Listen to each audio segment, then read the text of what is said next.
Motivation is a feeling that comes and goes, and it doesn't matter whether it's there or not. Discipline is infinitely more important. So no matter how you feel, get up and do what you're supposed to do. That's it. And that's discipline. It's not motivation. If you only did what you were supposed to do when you were motivated to do it, that's leaving it to chance. But if you're disciplined, you go do what you're supposed to do. That's the way it works.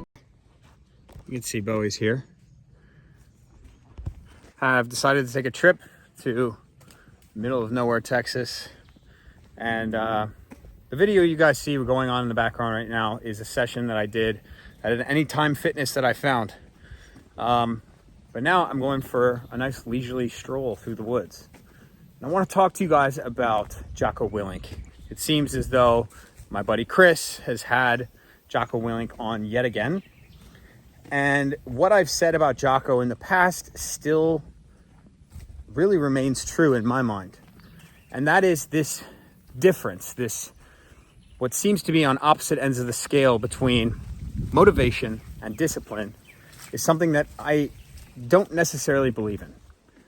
Basically, if I could, and I don't want to make a straw man argument here, so correct me if I'm wrong, but Jocko has pretty much directly said that motivation is fleeting and discipline is what causes results. Basically, that kind of just results in motivation being bad and discipline being good. And I'm here to say that I disagree with that entirely. It's important that we understand that we need to be both process-oriented and also results-oriented. So enjoying the process is really what process-oriented means.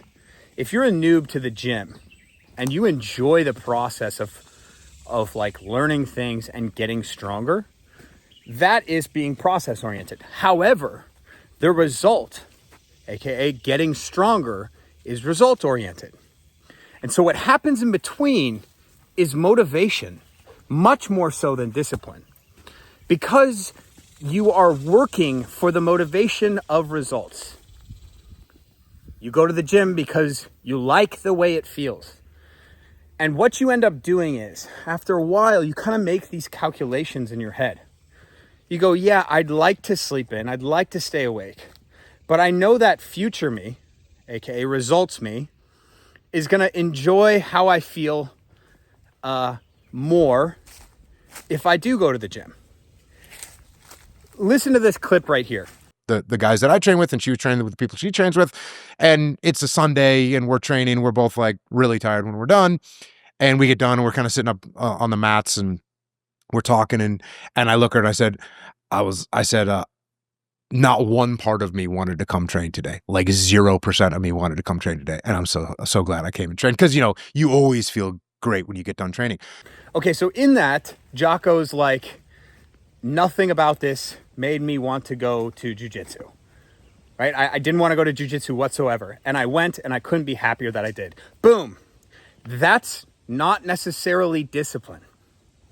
At least not how I believe it. Or at least not how it's described consistently by everyone. Not wanting to do something, but then the results of doing said thing makes it worthwhile. You make one small sacrifice to then have the joy of utilizing that motivation for results. Motivation is crucial and results are vital. So don't get it twisted. If you don't like something, period, no matter what, you don't like it, you can say that you're being disciplined over and over and over again. But I don't know if that's what we need to be looking at. Like, in order to feel discipline, in order to understand it, we need to actively dislike what we're doing, or actively fight against this voice that's telling us not to do something. And while I do that personally, I do realize that I'm consistently tricking myself, consistently motivating myself over and over again. I believe that motivation is one of the most important things. This is why I've been able to work out since I was 14 years old. This is why I've pursued music to such a degree. I want to tell you guys that, like, I love music, okay? And I have sacrificed a lot of money, a lot of time, and a lot of effort for it. And there's been voices saying, don't do that.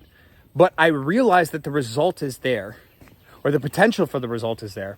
And so somehow I trick myself, or I motivate myself to go and pursue those results. And I do this over and over and over and over and over again. And I do it over and over again in the gym too. Humans don't do things without motivation. I mean, I don't understand how we could operate without motivation. And that's really my main issue. And maybe, and most likely, this is just like a debate of lexicon. This is like how the YouTube and internet space works. It's just like verbiage. Maybe Jocko and I are saying the same goddamn thing. And I am just kind of like arguing for argument's sake. But I feel like words matter a lot, okay? And the reason being is like, I don't feel... So I pushed so goddamn hard in Olympic weightlifting. Holy shit, did I push hard. Now that I think back, bro. Like in this session of squatting that you guys see, like... It's not that easy for me to do 225 for 10 on back squat. It's not that easy for me to do a 315 back squat or a 275 front squat or 265 front squat, whatever that is. And there is video of me doing 405 pounds for 12 reps. Like I deadlifted 660 pounds, like snatched 143 kilos, clean and jerked 176 kilos.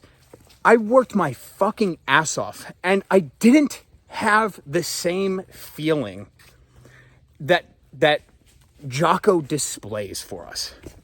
It just doesn't translate for me. And I'm trying to explain how it might not translate for you, but that doesn't mean you're wrong. That's mainly what I'm getting at. Anyways, Bowie and I, good job, bud. We're going to continue to walk. I hope you have a wonderful rest of your weekend, and I'll see you in the next video. Bye.